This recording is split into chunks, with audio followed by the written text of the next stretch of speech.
One of the most valuable lessons I've learned over the past decade in real estate is how essential it is to learn from the industry professionals. That's why I'm gathering professionals from across the country to share their experiences with you. This is a Gregerson's podcast, where experience and passion come together in the world of real estate. I'm Casey Gregerson, your host, and I'm very excited you're tuning into today's episode. As always, if you have questions for me or any of our guests, please reach out to me at casey@gregersonproperties.com. Now let's get started with today's podcast. Cool. So I want to introduce our guest, Jake McKinney. So I know Jake met him in Collective Genius and found out, actually, we were in a room together. We didn't even know it. Jake actually living now around the Fort Collins, Loveland area, right? Yeah, I live in Fort Collins. Okay. For about lives there, everybody. Invest a little bit there, but also invest down in the north part of Texas, so in the Amarillo area. So I know you guys are crushing it down there, but Jake's a pretty interesting guy. I think he can relate to a lot of other people that have lived up in Wyoming or lived in we'll say like the good old Texas, right? And kind of understand how that goes. But also a great real estate investor, has a similar team to us, and also another Jedi master when it comes to creative finance. So we can dive into some of that stuff today, Jake. But all sorts of stuff to talk about. But man, we were talking creative finance. Let's start there. Yeah. Curious, you mentioned your team. You guys are just kind of starting to scratch the surface and take down some new deals. I'm curious what you've been seeing. Yeah.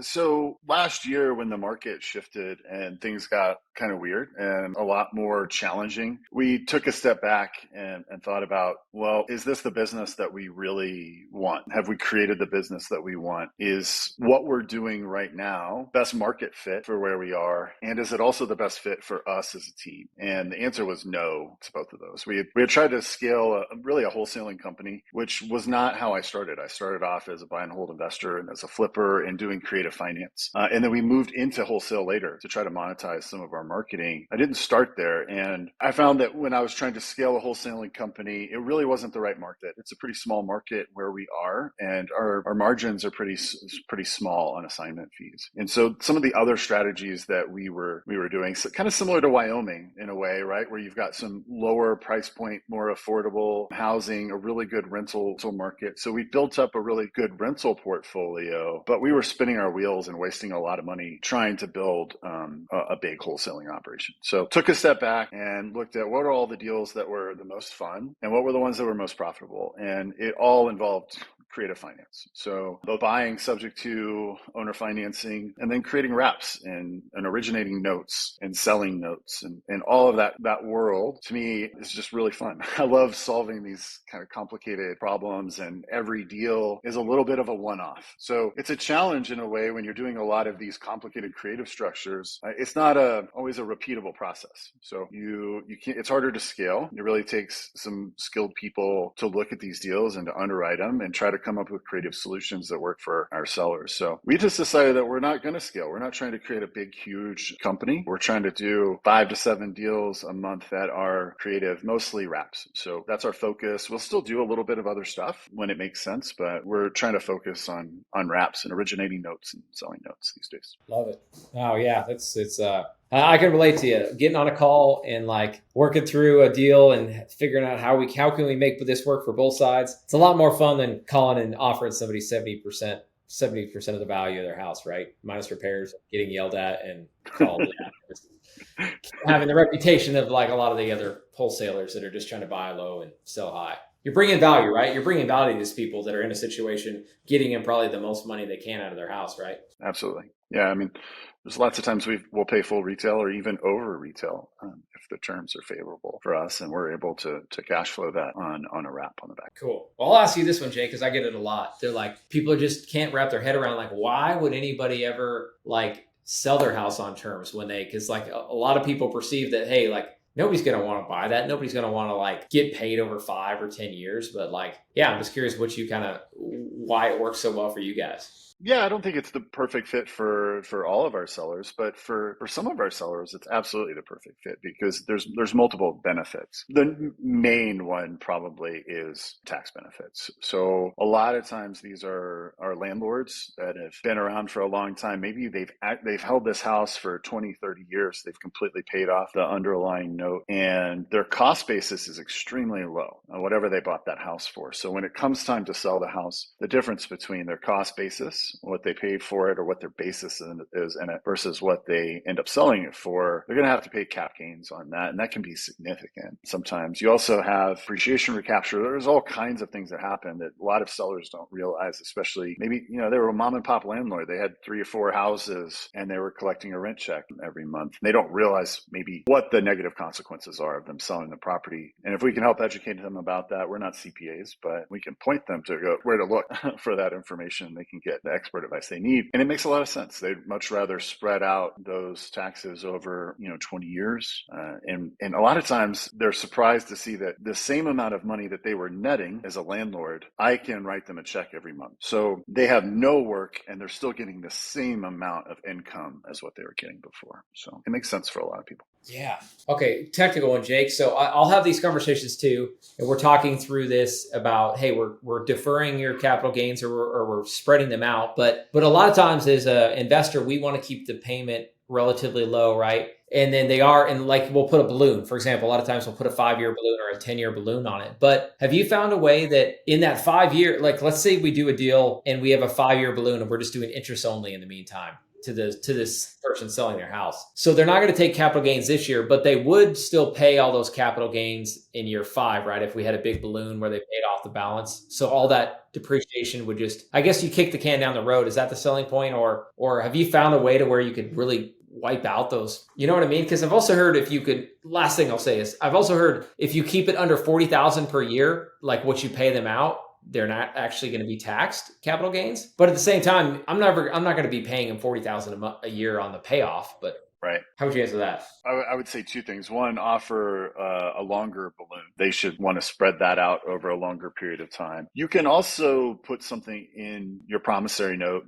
your deed of trust that allows for an extension. So sometimes this can be really beneficial to you as the buyer. You can put in an automatic extension if they'll agree to it. In other words, if we've made all of our payments, never missed a payment, never had a late payment, you agree to have an automatic extension in X amount of years for the same amount of term. So that can spread it out for longer, or you can have an agreed upon process to come together when that balloon is coming due and see if you want to extend it as well. I've seen that as well. Got it. Okay. So put in the balloon. Okay. But eventually I gotcha. So you're kicking that can further down the road where they don't and they make the income. Yeah. Just the only struggle I was getting was I was trying to talk these people through, hey, you sell today, your basis is 50,000 and you're buying and selling this for 250. That's 200,000 going to hit you. So let's spread that out. But I'm thinking about it. Well, it's just going to hit them in 5 years on that balloon or whenever I refinance them. Is there a way to get around that?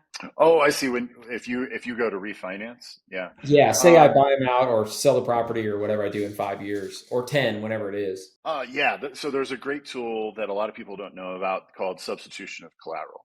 So important concept that most real estate investors, I hope, understand, but a lot of people are still really confused about, which is what is the difference between a promissory note and a deed of trust? It's different in every state, right? Some states are mortgage states, but you've got a debt instrument and then you've got an ownership instrument. And they're related, but they're not the same thing. So in the same way that you can buy a house subject to, you can take the note, the debt that you have originated with this seller, and then you can go substitute it for a different piece of collateral with a substitution of collateral clause. So let's say you had a wrap buyer, or if you were just holding it and you wanted to refinance it because you wanted to get your equity out or something like that, you could take that debt and you could go put it on a different piece of collateral so that they didn't realize that income in 1 year. And it continues. You continue just making those payments and they just have a different collateral. There's a different piece of real estate that is the collateral for that promissory note. Got it. Okay. So yeah, in 5 years, you're ready to refinance or buy it. They don't want to take that big tax hit we talked about. So you substitute to another property, they keep getting the income. Yeah,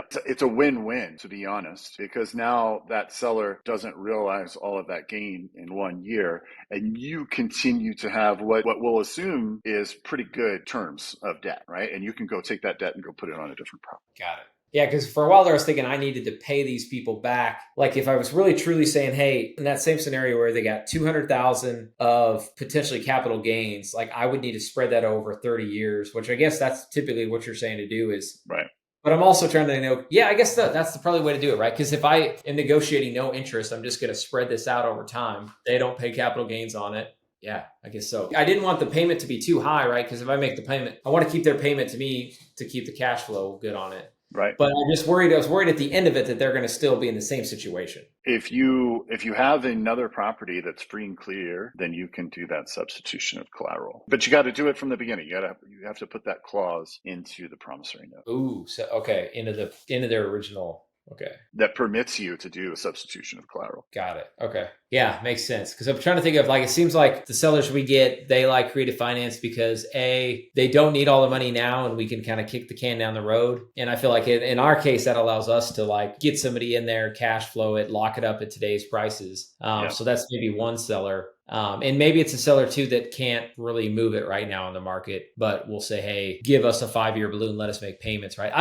I guess I'm seeing more people that are, and do you get this objection a lot where like it's an older person, they're like, I don't know if I'm going to be alive in 10 years.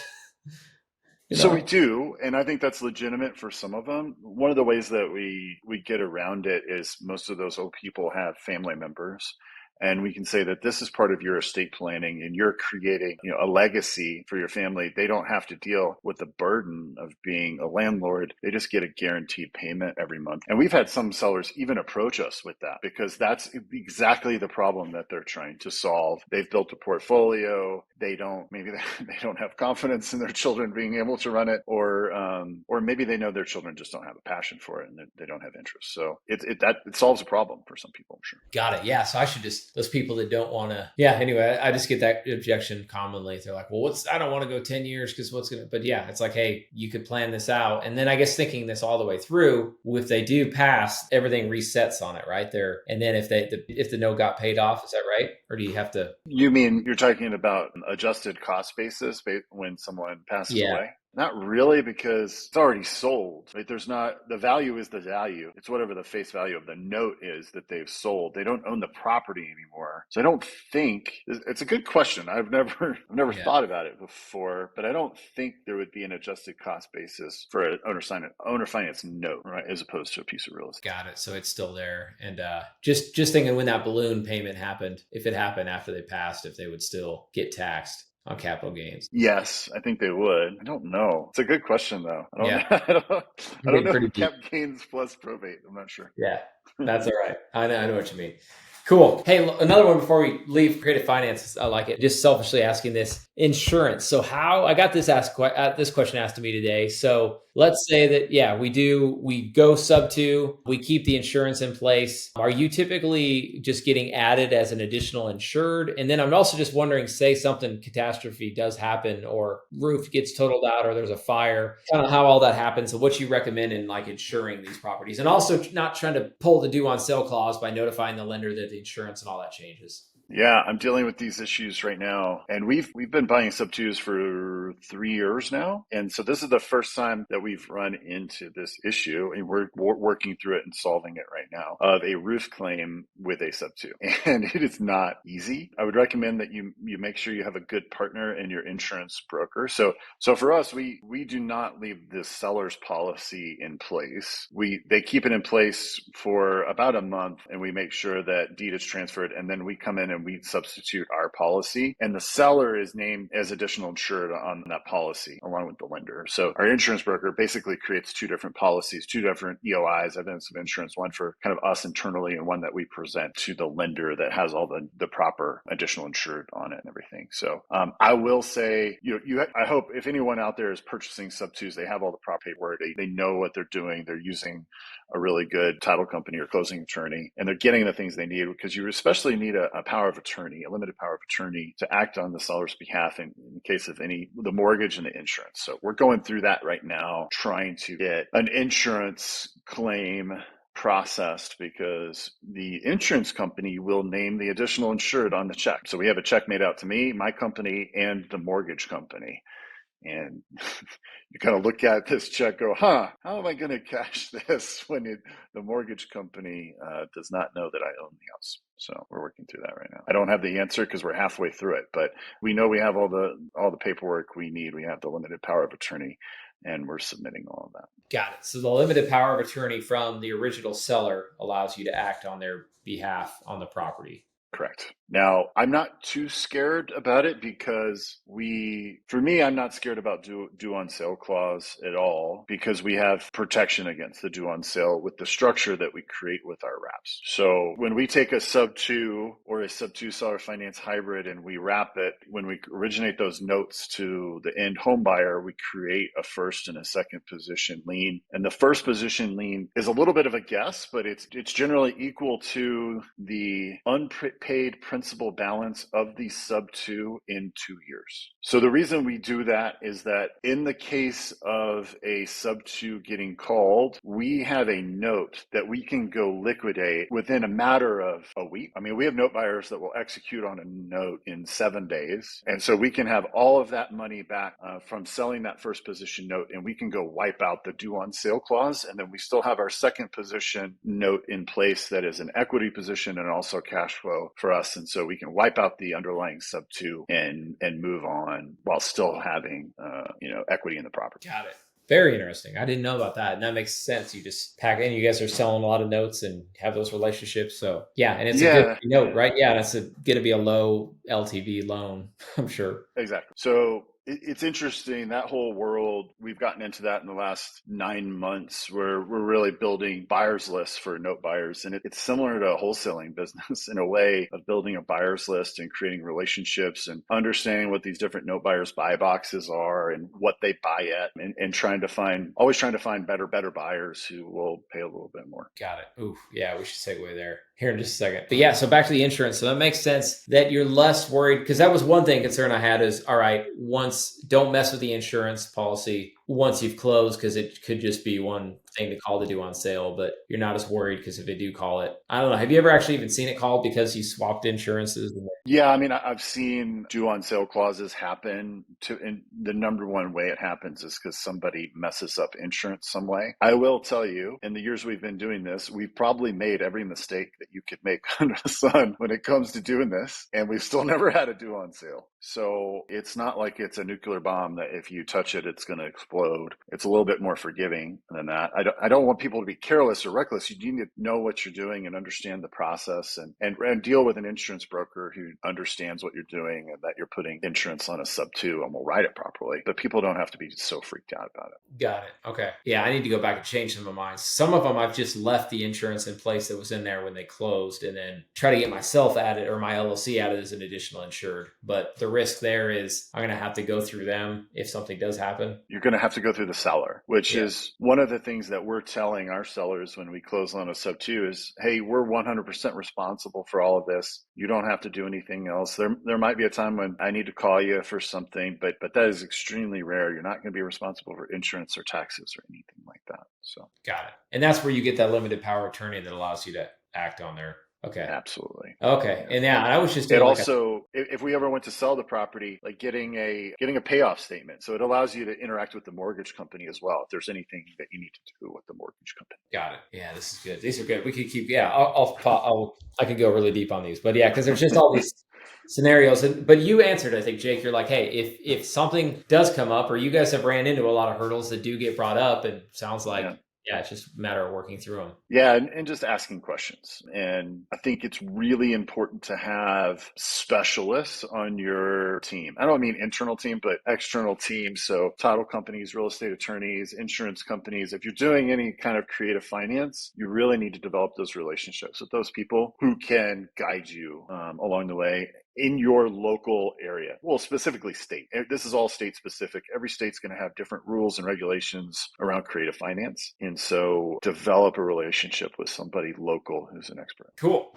Well, Jake, you touched on it. Kind of building, like getting into selling notes, right? So I love what you guys have done with your company where you've kind of solved the problem so you go seller finance some of these deals, but sometimes they want some money up front, right? Or they need some cash. It's not just a simple like, hey, it's not just a simple straight up sub 2 assume my loan. And those are great, but those don't always happen. So curious, kind of tell me a story how you guys evolved and how you built out really this note buyers list. Yeah, I give a lot of credit to my partner, Andrew. He really worked on that, worked a lot on our underwriting, and worked a lot on our dispo and building note buyers lists. I think him just tinkering with the system and playing with our underwriting model, he's created a pretty amazing tool that's, multiple pages of this giant spreadsheet that we can do some interesting things and we can play with different interesting scenarios. And one of the things we uncovered was traditionally people don't want to deal with a seller that needs a huge down payment. But when we started actually running the numbers, we realized, wow, we can give a large down payment if we need to, because we do have this strategy of selling the note on the back end. And we've got to tie up money for a few months, but now we just need to go solve the money problem, which we've solved over the last few months, just building new relationships with lenders, both hard money lenders who understand our model and are willing to lend on it. And then also building new relationships with private money lenders, which is our big goal moving forward, is to raise more capital to fund these kind of deals. Creative deals sometimes have substantial entry fees and costs associated with getting into them, but the benefits there create so much value on the back end. We just needed to solve the money problem, which we've done lately. Interesting. Cool. So you kind of built out the model, you guys could kind of get creative. Yeah. How have you started to find note buyers, and find all these people? Because that's a whole nother world that a lot of people don't know anything about. Yeah, it's a combination of a couple different things. So there are some Facebook groups out there, and there's a little bit of education in this space. Eddie Speed is the big one. Has been around forever and has a tremendous amount of knowledge. And then there's a few other smaller players. We've studied a lot with Mitch Stevens and Nick Legamaro and Eric Sage and people like that. So when you start networking within those groups, you start meeting a lot of note buyers. So just reaching out and saying, hey, we've got these notes available, and building a list, same way you would if you were trying to build a buyer's list for wholesale. And there are some auction houses as well. Paper Stack is one of them. So we've put notes up there, and then we're building relationships with anybody who reaches out on those auction platforms and just putting them into a database, taking lots of copious notes, understanding what these folks' buy boxes are. And it's the same really, because some of these buyers are super solid and will execute and do it what they say every single time. And some of these buyers are not, and they're pretty flaky. So there's definitely a learning curve in understanding who the players are and the different levels, because there's different levels to these note buyers as well. There's guys who are buying one-off notes because they're an individual investor, and that's how they're building wealth for themselves. And then there's also aggregators who are going and buying up several individual notes from guys like me, and then putting them together into a tranche and selling those off to family offices, hedge funds, things like that. So all these different levels in the note buying space to learn about. Man, super fascinating. Yeah, especially the networking, getting into it. Yeah, I love it. I'm curious. So you've built them out, started to find all these note buyers, and then as you mentioned, starting to get into private money, because there's still, sounds like, yeah, as you said, almost bridge lending, or there's this little period, right, where you go get a property under contract and then you're going to go sell the note. So is that, if I'm understanding it right, you want to be able to fund the deal, right, and then you're going to go find your end buyer, and there's that little bit of gap of time, and you're using private money? Is that how? Yeah, and there's some math to do just in terms of seasoning the note. So if you season the note longer, then it increases the value of the note. However, then you're also assuming the risk that what happens if your borrower misses the payment or goes into default during that time. So it's a balancing act of saying, do I want to take a little bit less money up front and just get out of the note right now? Or do I want to stay in it longer and perhaps maximize my profit, but assume more risk? So kind of have to weigh that. There's two different paths though, when it comes to doing a wrap. One is what we're talking about right now, which is the short-term financing to acquire it, sell it, and then sell the note. But we're also trying to acquire long-term financing. And that's either the sub-2, the seller finance, or even our private money lenders who maybe want to come in and just get regular monthly payments every month for 5 to 10 years. And then we can use that money to go wrap to an in-home buyer. And then we don't have to sell the note. We can keep the notes and actually make a little bit more money over time if we can line up that financing to purchase the property. Got it. Yeah. And you're creating, I remember talking to your partner about this. You're basically becoming the note buyer and getting the advantages that they have, right? And setting the terms. And exactly. Well, big personal one I got is, and you know our market well,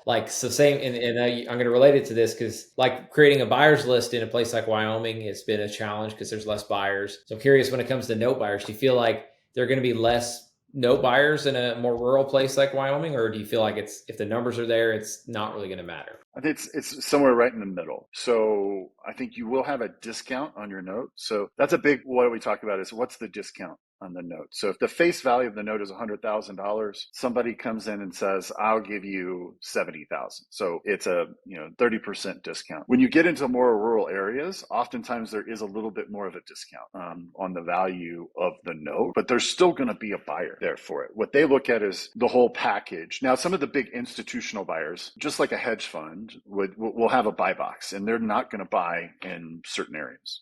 But the individual investors really are looking at each individual note and looking at the strength of that note.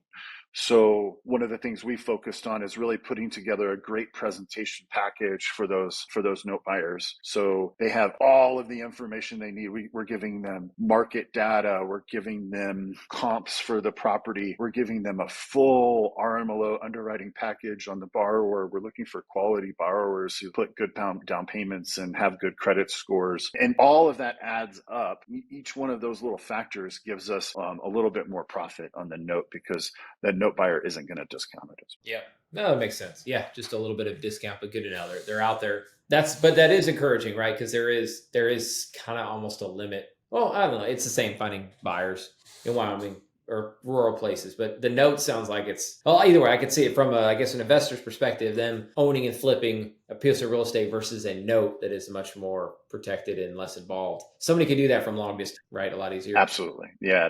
They're not going to care as much about the location as a long-term, landlord investor would. Okay, another one, Jake. Thinking about, and you talked about like time and bandwidth and how busy your team is now. I'm curious how long it's taken you guys to start to find your end buyers, your wrap buyers, right? Because that's one we haven't really touched on as far as in our business is, okay, say we got a seller finance, let's go find the buyer. And then I've also listened to a lot of stuff at Sub 2 about building those buyers. And I know they're out there, but just how long is that kind of taken? And I'd be curious too, your like 0 to 1 advice on building a wrap buyers list. Yeah, so that's something we really focus on a lot. There's short, medium, and long-term goals based around that. So, short term, go stick a bandit sign in the yard that says "Dueño, Dueño." That's really, it's not that hard. Your phone will ring off the hook. Now, the challenge that we've faced recently is having a lot of buyers that have been pretty flaky. We'll schedule an open house and 15 people will show up, and a tenth of those actually, 15 people say they'll come and 10% actually do, right? So we've been trying to improve our internal processes for how do we maximize our buyers list a little bit better. We're building, long-term, we're building a buyers list we've got websites. So we used AI to build a Spanish language owner financing website. It took like 10 minutes. And put that together. We also have an English language. We have 2 Facebook groups that we've started based around owner financing in the Texas Panhandle so that we can post things in our own Facebook groups. And then the best list is putting it on the MLS. So we use flat fee brokers for some of our lower end properties, but then for higher end stuff, you really need to have it on the MLS, I believe. And we have great realtor partners that we work with for that. Got it. Okay. And so do you think, feels like maybe the cheat code or skip to that, if you just want to do it fast, just go MLS, play a flat fee, get it on the MLS. But you're still going to face that battle of fighting or filtering through all the leads, right? And figuring out. But I would have omni marketing. I would have a bandit sign in the yard. I would have it on Facebook Marketplace, and I would have it on the MLS. And I would be trying to funnel as many leads as you can for buyers, because one, you can put them into your database for future deals, but you also want to be turning people away instead of settling for whoever shows up, I guess. Yeah, you're getting as much demand as you can. Makes sense. Yeah, I guess so. I mean, it's similar in a way to the way we run our rental listings where we get a crap ton of interest. I'm sure it's the same way, and you filter through them, and we've got a process to do that with my VAs. I'll manage that. So I just need to get them to manage these. Yeah. Way. We've created a pre-qualification web form for our website that we can direct buyers to. So they've got to fill in at least the basic information. So we know they've got a down payment. We know like general what their income is going to be. So we know that they can qualify. We don't want to waste our RMLO's time. It's also money too. There's fees involved with running people through an RMLO. We don't want to waste their money. So we do that pre-qualification process. Yeah, that's one I've just been debating. To your point of like bandwidth, I'm like, oh man, I haven't spent the time to start to figure out what dispo looks like on. Yeah. But would your advice be, just get one and then, do those kind of three things you said and just kind of triage it, maybe try to find a team member who can kind of manage it all? Or how many people do you have managing? My partner, Andrew, who's really run most of the dispo for the last year, and then Catherine, who's on our team, who's our transaction coordinator and also does a lot more than just that, but she really runs all the transaction coordination, property management, even our rehabs as well. She's running those. So between the three of us, we get it all done, and then we have 3 VAs supporting us as well. Okay, but you got to have some sort of high level person initially kind of seeing the process. I think so. We've started to delegate some of those tasks off to VAs, but we've really been hands-on doing all the things for the last year, and only recently in the last few months started, okay, what part of this process can we start creating some SOPs for and delegating to VAs? But we really wanted to be hands-on with it as much as possible. Got it. And if you don't mind kind of going through your funnel, so I'm seeing, so you got your Facebook, your MLS, your yard signs all feeding into your funnel. And then first step is a showing, or is the first step the pre-qual? And then eventually filtering down to the RMLO. Pre-qual would be the first step. They need to do that before they can see the property. So we know that they're serious. We know they'll at least do the bare minimum of answering like 7 questions on a web form before they can go see the property. We've done it both ways, but that's how we're doing it moving forward. Got it. And then I assume to keep costs down, you're putting the cost of the RMLO to the end buyer, or are you guys paying for that? We've gone back and forth on this. I think it's a challenge when we put so many closing costs onto the end buyer at the end, because they come to the table with a certain amount of money for a down payment. And that number is fixed. It's not going to get bigger, in the next 30, 45 days. And so usually the closing costs come out of the down payment that they're able to give us. And so what we've been playing with moving forward is wrapping those closing costs into our sales price and just cover. So they essentially become financed in a way. Yeah. Makes sense. Okay. But as far as your risk, like I'm trying to see if there's risk to you working down your funnel. They did the pre-qual, they went and saw the house, they say they want to take it. Is that the point where they go to the RMLO, and then just some of those people that don't make it through there, who pays that? The RMLO there's different RMLOs that we use, and they all have a different fee structure. Some of them don't have any upfront fees, and so they just eat it if somebody backs out halfway through the process. Another reason we don't want to waste their time and send them bad applicants, try to be a good partner to them. But then there's other RMLOs we've used that have a $300 application fee. So if they back out at any point during the process, the RMLO keeps that application fee as at least some compensation for their time. And are you under contract? They've actually signed a in purchase contract before they go to the RMLO, and that happens. 100%. Okay. Yeah. They've gone through a pre-qual. There's a contract. We've vetted them multiple times, and then they're going to the RMLO. Then they go. Okay, makes sense. Okay. Yeah. Cool. The process is you kind of run and start to iterate, but yeah, that's been the only overwhelming thing on our side is to think about putting that together and finding the buyers. It's a lot of work in the beginning, especially.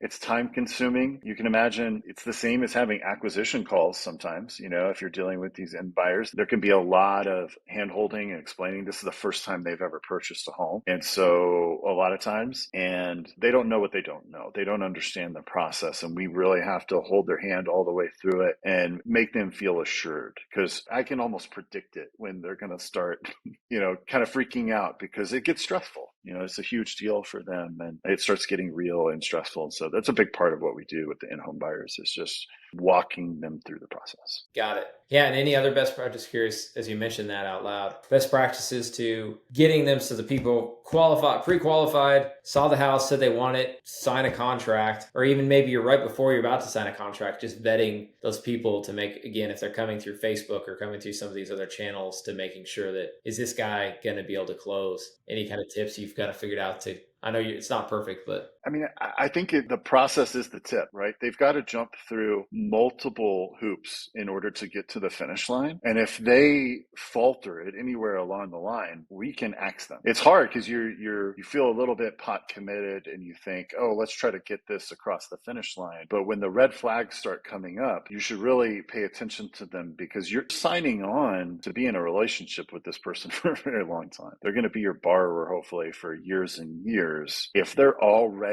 giving you a hard time just in the first few weeks, do you really want to have a relationship with these people for a long time? yeah, that makes sense. Yeah, you're right. Just having the difference. If you've got the steps and the hoops for them to jump through, it sounds like it weeds it out We get naturally. to know these people extremely well. We know their history. And it's not because we're investigating them that hard. It's just we develop a relationship with them. There's multiple conversations, and we really want to understand them and their situation and make sure that they're a good fit for our program. Yeah, man, good. Sounds like that's pretty impressive if you've get it, if you've got that much of a system in place. Yeah, and Well, I'm I sure don't know it about pays that. dividends. It's a work in progress. It doesn't feel like Yeah. that on a daily basis. Still though, I can see the value you're presenting on the back end when you go to sell these notes of it. Hey, this is our. I'm Yeah. sure that vetting process is. Yeah, we hand over a link to a Google Drive that's got 15 different folders in it and, a few dozen different documents that has every question that a note buyer would ever ask. There's an answer to it in that. So we try to be very thorough in all the documentation process that we do on Wow. Cool. Well, cool. Any things you want to share on the, we haven't talked a ton about private money, this. but Yeah. you could feel free to ask questions or tell us stuff you're working on or. Yeah, I think I've had success with raising private money, but it just hasn't been very intentional and up to this point. And now with the way our business is structured, private money makes everything run better. The more private money we can raise, not only the more deals we can do, but the easier we can do deals, the easier our life will be. It just becomes, especially with some of the creative deals we're doing, you can't go to a bank and explain it to them what you're doing and say, do you want to give me $75,000 for this deal? It's not going to check a box for them. And it's way easier to pitch that to private money lenders. So we've been doing a few different things, trying to gear up for a big capital raise. We're treating it like an internal project and putting a lot of focus on it. We're building out a website that we can take our pitch deck and put onto the website in some new formats so we can direct people there to answer any of their questions. It's a little bit what we're trying to raise money for. There's some education that needs to go along with it as well, because not everybody is going to understand what it is that we're doing on the creative side with the wraps and things like that. It's not loan me money for a flip, right? That's a really simple deal to loan on, whereas we really need to educate people. So we've been focusing a lot on that, of building that out over the last few months so that we can have better conversations with people. Oftentimes, I feel like I have conversations about this stuff and people get really excited. And then afterwards, I realize, they probably got about 50% of what we were talking about because it's all new concepts, right? It's all Yeah. new stuff for them. And so it's not like I'm smarter than anybody. It's just we've worked through all these problems and it's not the typical stuff. So that's a challenge of explaining something that's a little bit complicated and difficult and getting them to understand it. And I think building out some resources for people is going to help us. Yeah. Love it, man. Great strategy. And like just looking at it bigger picture holistically. And I'm with you. The complications of, or rate once you raise private money and just making it easier and just the bandwidth that you don't have to, the hoops you don't have to jump through and your team jump through to get deals funded. Yeah, absolutely. I think one of the selling points that we have for raising money is that our lenders are in first position on a real piece of real estate.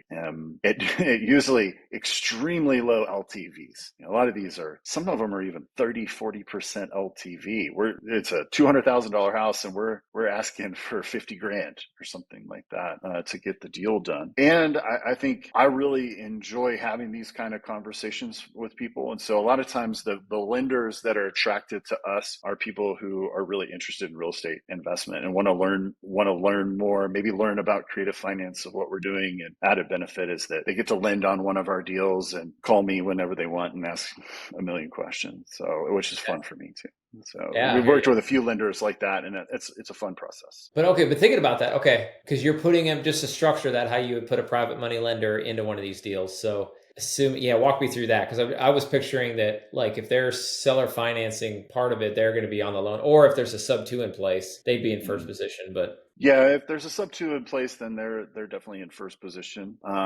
However, if it's a seller finance deal, you can negotiate whatever you want. So I've seen it multiple times where we haven't had to do it for one of our deals, but I've seen other people do it. They'll bring in a private money lender, put them in first position, and the seller moves into second position until that private money lender is paid off, and then the seller moves back into first position. I've seen that happen multiple times. back into first. Okay.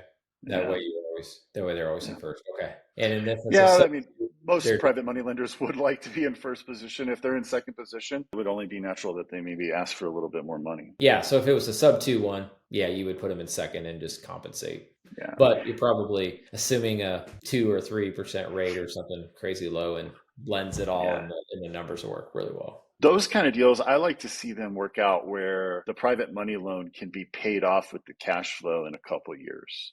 So maybe you get into a deal and you don't really cash flow at all in the beginning, but you're paying down principal, and in a 2 or 3 years, your private money lender is paid off, and then you start cash flowing and you have no money in the deal. Got it.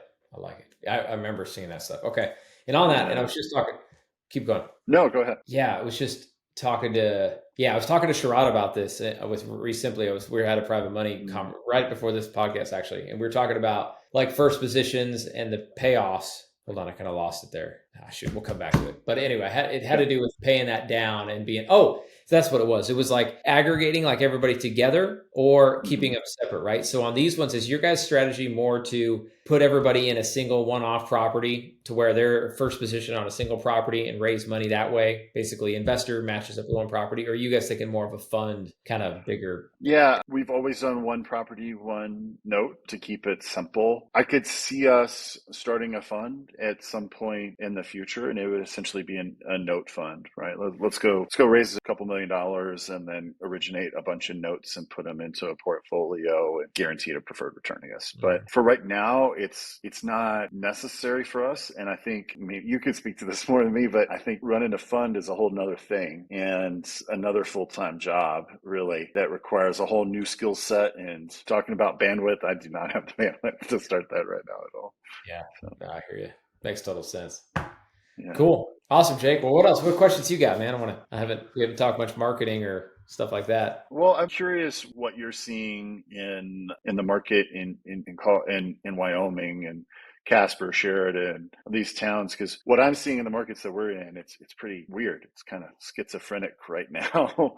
Some things are really hot and some things are ice cold. So how are things going in Wyoming? Yeah, that's actually a good way to put it. And I hadn't verbalized it in my head like that, but thinking about what I'm seeing, it is similar to where, some stuff is still going really quick. I guess I'm trying to make sure, I guess what I've done is I've adapted to where just doing a lot of novations and trying to do less flips and or creative finance stuff to where, I don't know. We're going to be listed some stuff. I mean, stuff is still moving.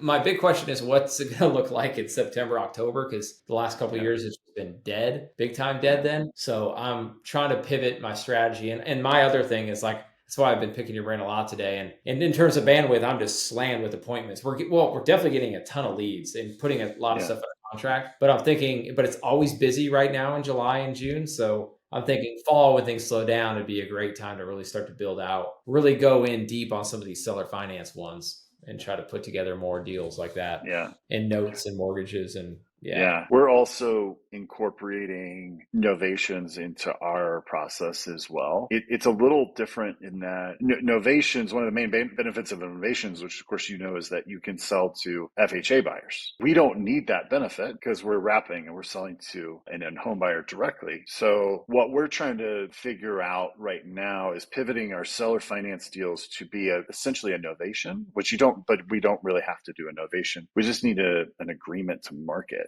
Permission to market the property, and then we'll line up those end wrap buyers before we ever close on the property, and then it's all one transaction. Yeah, I mean, wrap at the same time, huh? I get There was a lot of fear for us internally about trying to do this and having those conversations with sellers. And one of the things that we found that has been very encouraging is that the more transparent we get with our pitch, our sales pitch, the better conversations we have. So we come straight at the seller and say, this is exactly what we do. This is our strategy. This is what we're going to do with your property. Are you interested in being a part of this? And we get pretty good response from it. So again, not a fit for everybody, but nobody has ever come back as that's their major objection, is that we're going to do a novation, essentially. Yeah, I haven't even layered in that part of it where we're just going to wrap and do it like that. Yeah. So yeah, we're trying to take creative financing acquisition, do a novation, market for end wrap buyers, find the end wrap buyer, and then close on the whole thing all at once. Love it, man. That makes total sense. I'm with you. I mean, that's kind of my thing is I'm usually going into 3 offers. Like, hey, here's your cash offer at 60 to 70% on the dollar. Hey, here's my novation offer, which gets you pretty close to market value. And then here's seller finance where I'll get you market value. And then I was like, which bucket do you fit in? And then I kind of go into the pitch based on that. And just doing LOIs, you know, what's helped me, which I should have done years ago, is just putting together an LOI, and that just gets them something, gets them thinking. And you know what? People are responding to that versus like throwing them out the wholesale offer. You know what I mean? Yeah. And then us going back and forth on what should we even put on there and drafting a contract, just send out an LOI and let them respond off that. No, I think that's a great idea. And we've certainly done that a lot with stuff that's on the MLS, sending LOIs to realtors. But I've never thought about like formalizing that with our sellers. And I think it'd be great because a lot of them, they just need to see something in writing. They don't really understand it until they see it in writing. Exactly. Yeah, I just grabbed somebody. I finally had another wholesaler. It was somebody out of state sending it to somebody in Wyoming. And I just got their template and I just modified it and put our language in there. And I'm like, oh, that's cool. Yeah. And then it highlights what, in general, like what is seller finance? And it's one page, right. And you're right. It elicits a response. They can go share it with whoever they need to talk to about it without having to go deep into our contract, which is a whole nother hurdle to cross. Yeah, absolutely. But how about the marketing side? Anything I can help you out with there? It sounds like you're kind of tabling it a little bit, but yeah, it's interesting because I felt like one of our strengths as a company for a long time was marketing, was data and marketing, and that we did a pretty good job of it, especially data management, and now we're not really utilizing that skill very much. We're creating very, very small, targeted, direct mail campaigns that we're getting good response rate from, and that's really it. So let's do it because I don't think I have anything until 3. We, like you, also manage a portfolio virtually and remotely, and there's a few things that have been pretty challenging, and I think just having the right systems and processes in place will prevent it. But the big one is getting properties rented back out. I don't think we have no idea what we're doing, and that was something that it was always delegated to property management companies that we just took back in-house this year. And maintenance stuff, we know rehab, we know construction, managing the tenants, we're pretty good at that. Leasing and advertising and doing open houses and showings and all that stuff, I feel like pretty lost. I'm sure you've got way better processes than us for it. Okay. Yeah. So yeah, I mean, do you use Asana, or how do you build out your SOP? Yeah, we have Asana and Notion. So we put all of our SOPs into Notion, and then we have checklists and templates in Asana. Yeah, I build it all out in Asana, I think, as I told you. And for example, when we they'll just build out the listing in Zillow and Facebook for all our rentals. We use Furnish Finder as well, if it's more of a long-term. We'll also use, what's the other one? Might be Turbo Tenant. There's a third one we've been trying out that we'll use. But then basically, yeah, I mean, that's just the top of my funnel, right? And then they'll send out all the direct messages and book. And then we just try to, I mean, I'm a little bit loose when it comes to it. But you know what? Another thing I've tried to do is put digital locks on all my properties. That way I could just give them a code. Other people use those little, you could also do the ones where you give an ID and a credit card and you pay, it's like a paid service. You could do those as well. That's even more secure. But I try to make the barrier to showings really easy to where I can get as many people out there. So, and back to your point of screening, we've gone back and forth. Do we make them fill out an application or just let them go see the property? And we've kind of landed on don't create any barrier, get them out to the property so they'll see it. And if they like it, if it's vacant and it's not difficult, then that's what we'll do.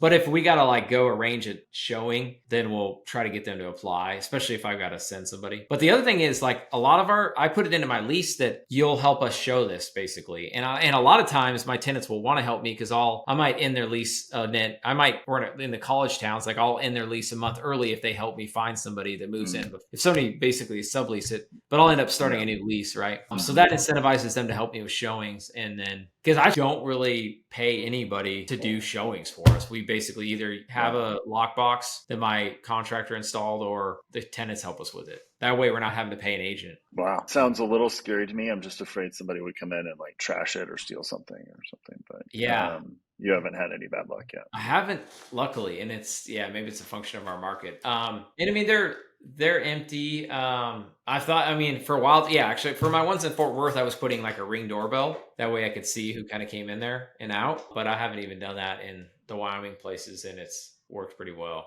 But I don't know if I'd recommend it for everybody.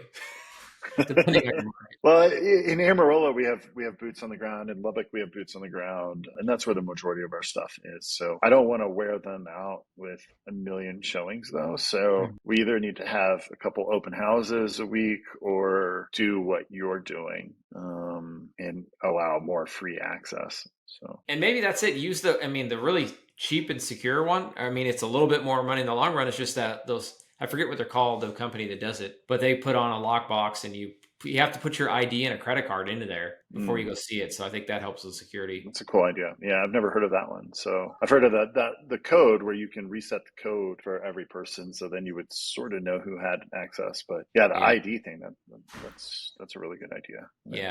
Because then you get as many people as you can through there. And then I just have trained my VAs there. I don't look at any applications anymore. And you know what? This is another thing I did is I train them what to look for. And just like you've got a really good process for vetting people, I could tell from your wrap buyers. But I make them submit like a Loom video at the end, like, hey, I want you to, just in case something, and really it's for accountability, but when you approve somebody, like, and I've taught them like who I would approve, and who you shouldn't approve. But when they go through, they record a Loom video like, hey, Casey, here's who I approved. This is why, this is their references. This is what I did. This is basically my decision. And this is what I'm going to do. And that way we've got it. And then we can even hold them accountable for it. And we can also learn from it. Like, hey, let's go back to that person you approved that I'm now having to evict. Like, where did we miss? No, I love that idea. That's great. I could use that in other areas too, of having them record a Loom video that documents their decision-making process.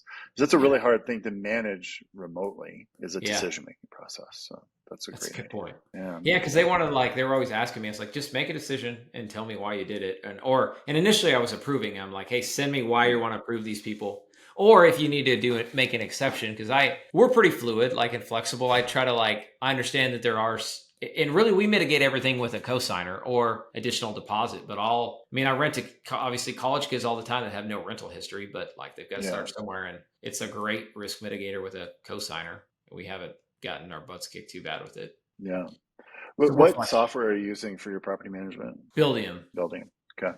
Yeah, we tried to use Buildium and we had a lot of problems with their payment system. And so moved over to Avail for our single family rentals. And then our multifamily stuff is still managed by third-party management company, and they use Appfolio for it. So Appfolio. But I love Buildium. I wish we could have resolved the payment issue. Yeah, we haven't really had any. And we paid they could do ACH or the credit card option, or go to like a money order place. It's got like 3 options. For me, it was getting it set up. They wouldn't allow me to set up payment because they have all these fraud things in place. And I've specifically put things in place so that my LLCs have levels of anonymity, and there's no way for me to prove who I was.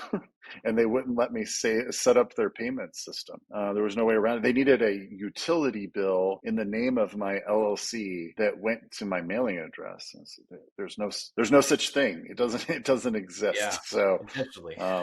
We went around and around with it for a month and ended up having to use a different property management software. Yeah, because that's the other thing, is those guys have just learned it. And I mean, the lucky thing I had was it was my second VA hired. The first one we ended up firing. The second one's been great. And she's now, like, we pay her $15 an hour now. She's like really good. Wow. in Mexico. But she's been hiring all the other ones and training them, and she knows Buildium and she trains them. And yeah, we just literally separated. I had her and she's trained and she's gone through quite a few.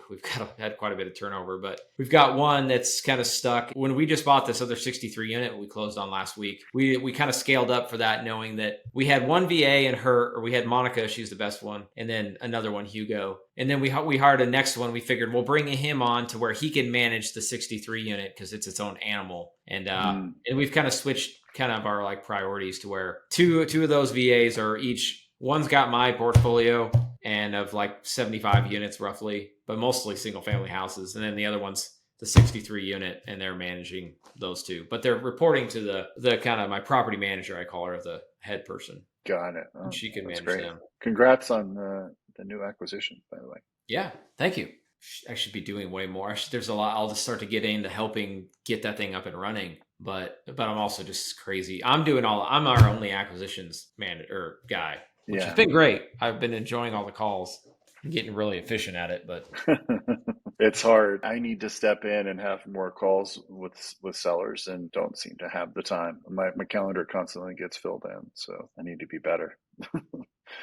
Better. Yeah, thanks. What other challenges property management wise? Do you have anybody that pays with money order? They do through Buildium, and they just pay it through Buildium. Okay. That's probably one big stickler thing we're on. We're not accepting rent. I mean, we'll accept a deposit to hold because sometimes we just want to get their money in place so they won't back out. Yeah. And I might take Venmo or Zelle, but we've still got a couple random people that like literally don't have a computer or a smartphone and pay with a money order, and it's a real pain. Yeah, I think it's just one of those where it just sucks to turn people away, but it's like you just got to do it in today's day and age. And honestly, they're going to be they're going to be a pain in the butt more than likely, right?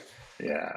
No, they're like legacy renters that were in place from properties that I've purchased and have lived there forever. So yeah, I think it's a good policy when we turn people to say it up front, like you have to pay through this platform. There's no other option. Yeah.